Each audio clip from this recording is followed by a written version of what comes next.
Evangelho de Nosso Senhor Jesus Cristo segundo São João, capítulo 6, versículos 55 a 69.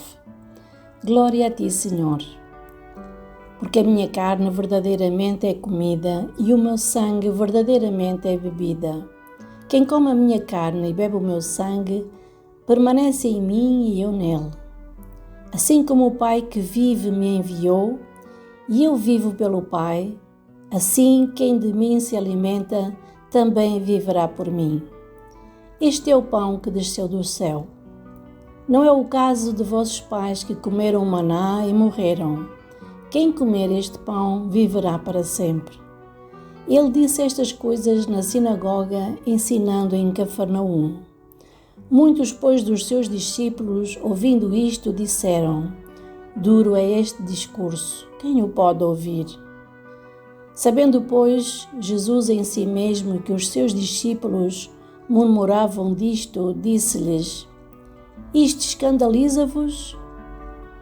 Que seria, pois, se visseis subir o Filho do Homem para onde primeiro estava? O Espírito é o que vivifica, a carne para nada aproveita. As palavras que eu vos digo são Espírito e vida. Mas há alguns de vós que não creem. Porque bem sabia Jesus desde o princípio quem eram os que não criam e quem era o que o havia de entregar. E dizia: Por isso eu vos disse, que ninguém pode vir a mim se por meu Pai não lhe for concedido. Então, muitos dos seus discípulos tornaram para trás e já não andavam com ele. Então disse Jesus aos 12: Quereis vós também retirar-vos? Respondeu-lhe, pois, Simão Pedro: Senhor, para quem iremos nós? Tu tens as palavras da vida eterna. E nós temos crido e conhecido que Tu és o Cristo, o Filho do Deus vivo. Este é o Evangelho de Cristo. Graças lhe sejam dadas. Amém.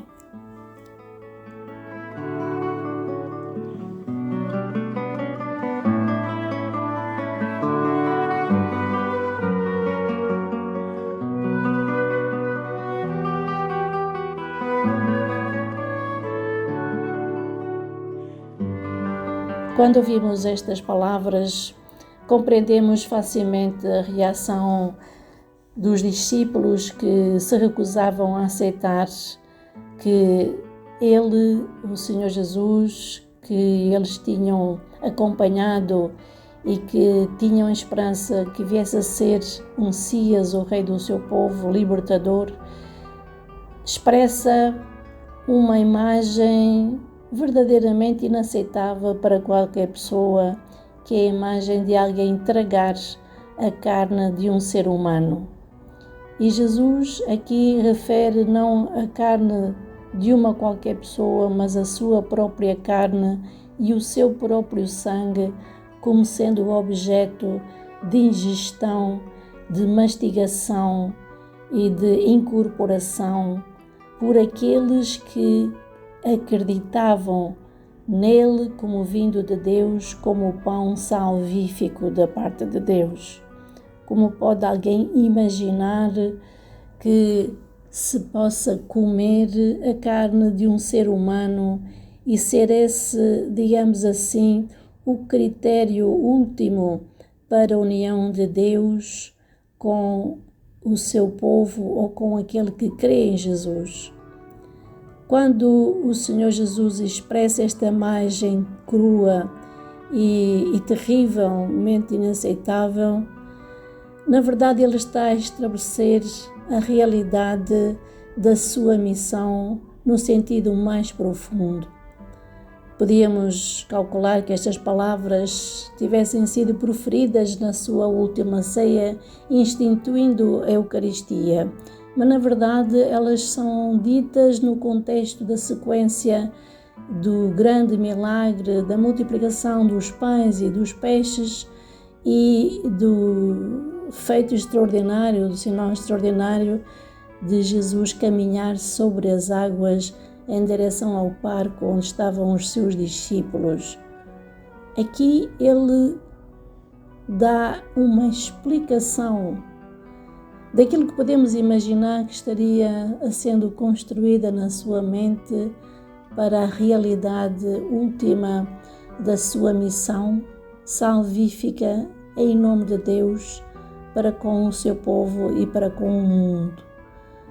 João, o quarto evangelho, não nos dá uma descrição da instituição da última ceia do Senhor Jesus na noite em que havia de ser entregue, mas nestas palavras em que Jesus constrói o profundo sentido da sua entrega ao mundo, dessa entrega que João expressa no capítulo 3:16, de tal forma Deus amou o mundo que lhe deu o seu Filho. Deus é o dador, é o ofertante do pão. E Jesus é esse pão.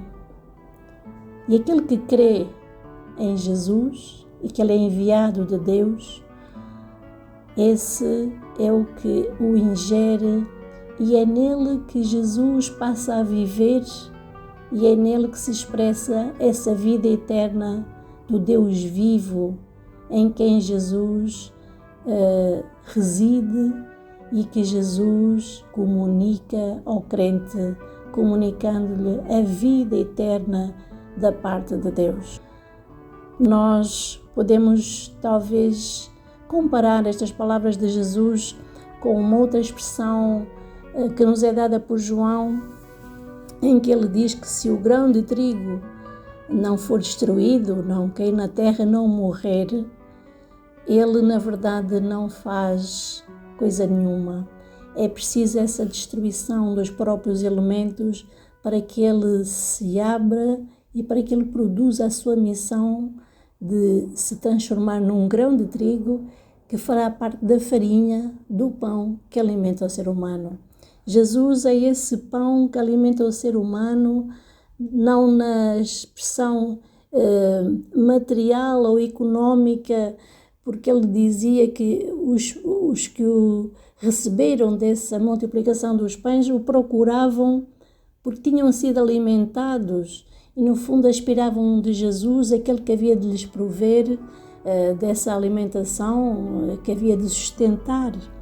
Mas o sustento que Jesus expressa é o sustento num sentido mais pleno, não apenas da materialidade daquilo que nos alimenta todos os dias, mas da profundidade da realidade da vida que nos alimenta a nossa alma e que a alimenta proporcionando-lhe uma nova construção, uma transmutação para uma vida eterna que irradia hoje já em nós, quando partilhamos do seu pão, partilhamos do seu vinho, partilhamos do seu corpo e partilhamos do seu sangue. Teresa d'Ávila deixa-nos estas palavras que talvez expressam bem aquilo que Jesus nos transmite. Cristo não tem atualmente sobre a terra nenhum outro corpo senão o teu, nenhumas outras mãos senão as tuas, nenhum os outros pés senão os teus. Tu és os olhos com os quais a compaixão de Cristo deve olhar o mundo. Tu és os pés com os quais ele deve fazer o bem. Tu és as mãos com as quais ele deve abençoar os homens de hoje.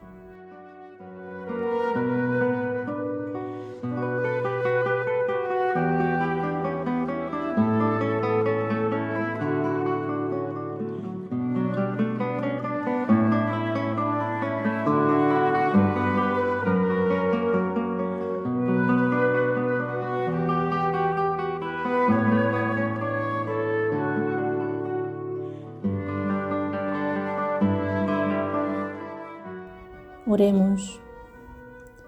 Senhor Deus, conhecendo a alegria que o esperava, teu Filho nosso Senhor enfrentou e aceitou a morte. Dá-nos a graça de suportar os nossos sofrimentos e conduz-nos à glória que nos há de ser revelada. Mediante Jesus Cristo, teu Filho nosso Senhor. Amém.